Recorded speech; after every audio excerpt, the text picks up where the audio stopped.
What's up, guys? So today's video, I'm going to be talking to you about how I was able to transform myself.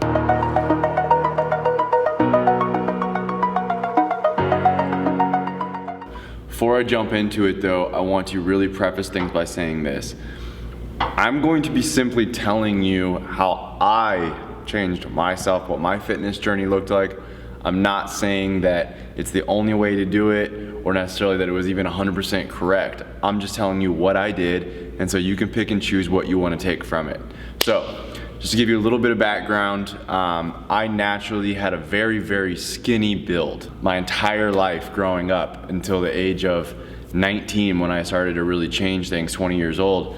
I was probably, I hit a growth spurt when I was about 8th grade, and I hit 6'1" about that time, and then through high school I got to about 6'2", but I was always around that 160 to 170 pound range. No muscle mass, just extremely thin. I played sports, so I was athletic, but I just didn't have any muscle mass. So when I got into fitness, one of my biggest challenges was going to be putting on size. And I think a lot of times people, when they think about fitness, that it's mostly people thinking about losing weight, that it's difficult to lose fat. But there's another side to that as well. There's a lot of people out there that struggle with putting weight on. And so that's the side I can relate with. Well, now that I've been able to change my metabolism, change my eating habits, and I'm able to gain weight easily, now I understand the other side of cutting weight too. I want to talk about too why I started working out, because you want to have a why. There's going to be a lot of days when you don't feel like going to the gym or you don't feel like following your diet, and you need to have a why that's going to keep you accountable. It's going to keep you doing what you need to do to keep progressing on your fitness journey. So my why was my brother passed away from a drug overdose, and at first I started dealing with it in some negative ways, some ways that were an escape, but they weren't going to ever solve my problems. They were never going to be a healthy solution, and I realized that. And I had just really started working out, and I think I told a story in one of my last videos that I'd gone to the gym with a buddy and got embarrassed because when I went down on the bench press, I didn't have clamps on and they fell off both sides, and it completely humiliated me. So I started working out in my dorm room and stuff. But shortly after that was when my brother passed away. And that's when I really started taking things seriously. And I started working out in the gym.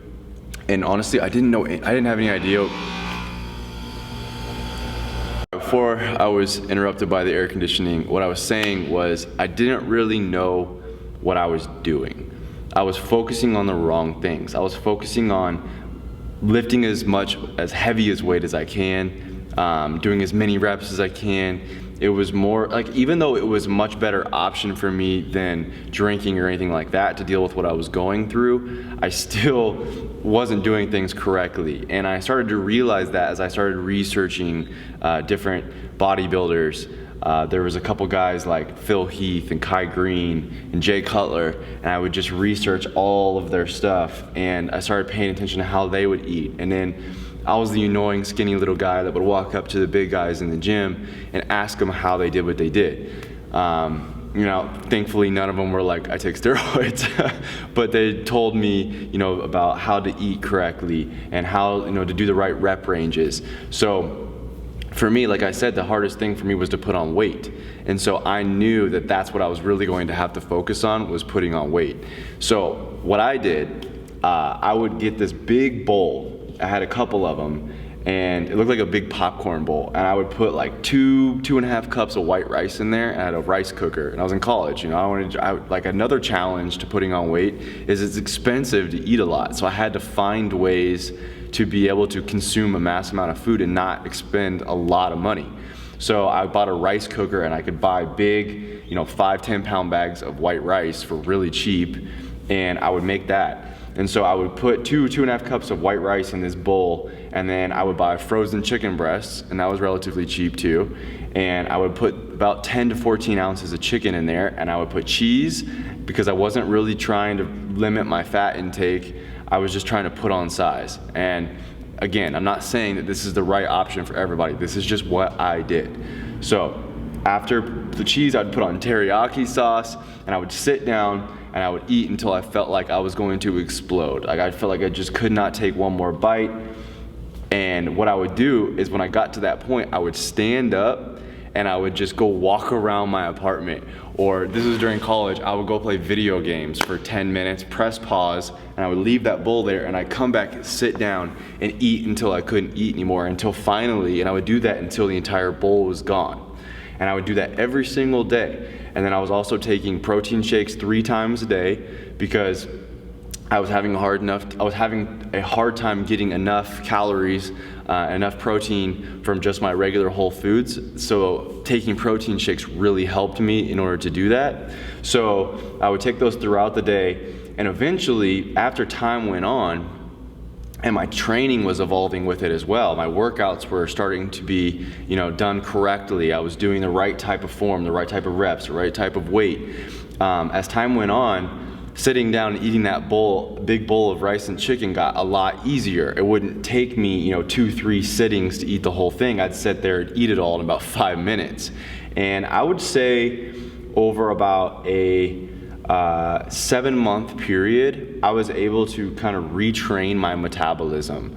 I started being a lot hungrier. I was able to consume a lot more food. And with that, I put on weight. When I first started at that point, and the picture that's in this thumbnail, that was after I had put on probably about 20 pounds. And then from that point, I ended up putting on another about 20 to 30 pounds. I got up to about 218, I think was the heaviest I got. Now, that wasn't 218 pounds of muscle. I had a lot of body fat. But what I did is, and like, again, this isn't right for everybody, but I thought for myself, I have a really easy time. I'm blessed with being able to cut easily and get back into, a defined low body fat state. So I'm not too worried about the extra body fat. So I'm gonna just get as big as I can. I wasn't sitting there eating candy bars and stuff all day, but I was eating really high carb. I was eating, like ice cream and stuff like that. It did have fat in it, and it got myself to the point where I was like 218 pounds. After that, I was like, okay, now it's time to learn how to do a proper cut. And when I did that proper cut the first time, when I cut all the way back down, that's when you guys see in that picture, I'm 173 pounds. And I look substantially bigger than I did when I was heavier when I first started. And that's because I had put on this muscle mass, and then when I got cut down, then it looked like I was actually bigger, but really, yes, I had more muscle, but I weighed less. A lot of times now, like when you go into the gym and you see guys when they're cutting for a show, sometimes they look even bigger when they're cut than they did before because their shoulders are all chiseled out, and they just have this big muscular defined look, and actually they weigh less than they did before they started cutting.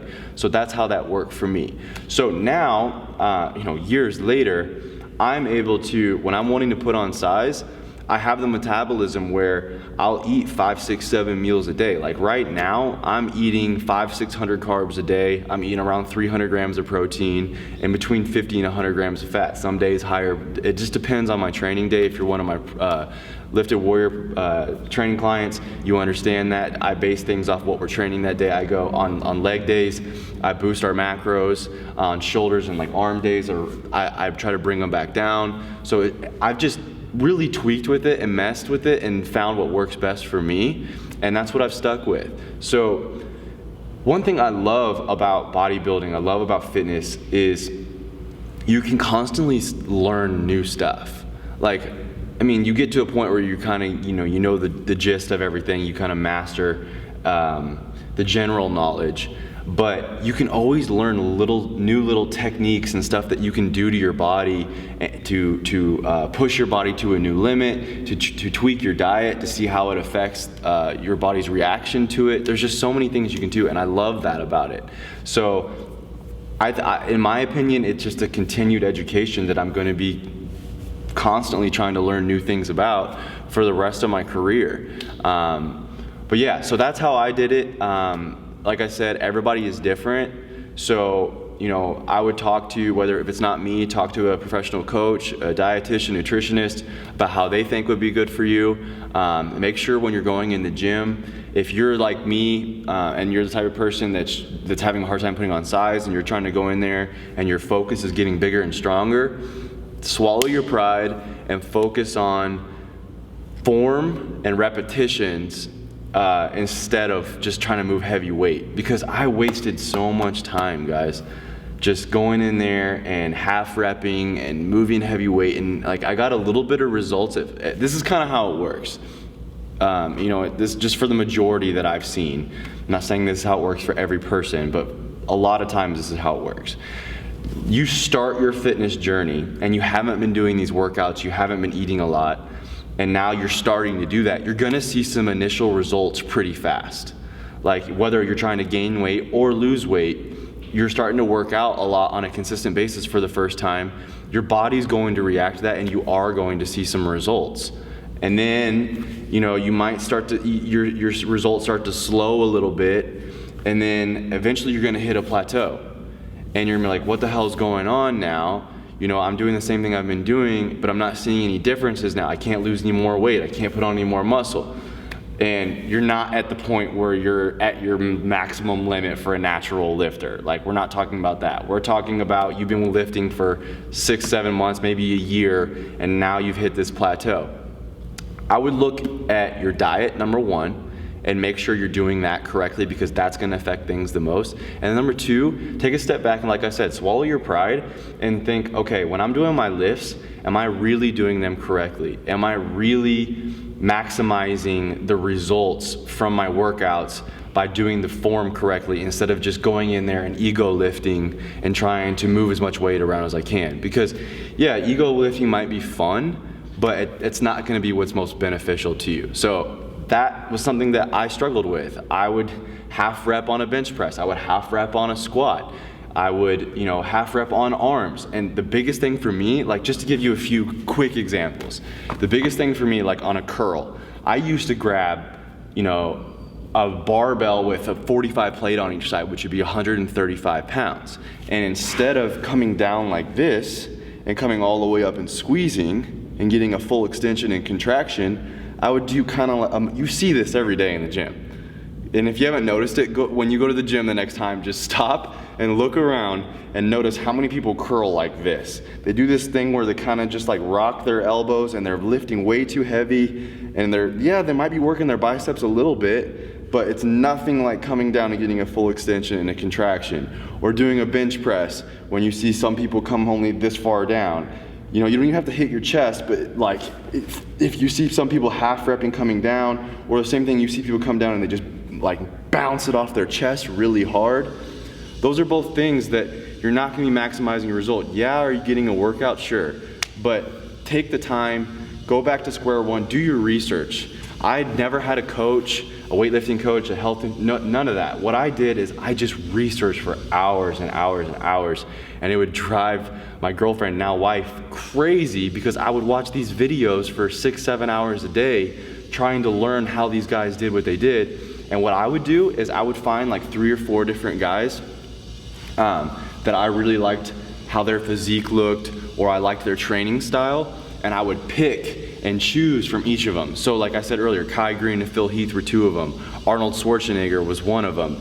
I would take the different workouts that I thought that I really liked that they did, and then I would do those and pull from the different guys' workouts and combine them to make my own workouts. And that's a lot of those are still the workouts I do today. So I've kind of gone on and on here. If you guys have any questions or you are looking for training, the link will be below, and also I'll put a little link on the top of the screen you can click. You don't have to sign up. I'm happy to answer your questions. If you are looking for meal plans and workouts every week, I do this for $10 a month. And it's not because it's a shitty program. People will message me or email me and be like, how much is your training? When I say $10, they're like, what? Is that a joke? And I used to charge $150 a month for it. And the reason why I went from $150 to $10 is I truly care about being able to reach more people and make it affordable for more people, because I know how important it was to me. Like, I own a supplement company now. I have a clothing line. I have different ways that I can earn income that I don't have to try to maximize and make as much money as I can off training, because your training and your diet is the most important part. And if those things in place, then you'll buy supplements or a shirt down the road. That's fine, even if you don't. But I want to focus on the building blocks and what's gonna, like, I tell my training clients this all the time. It's not even just about your fitness goals.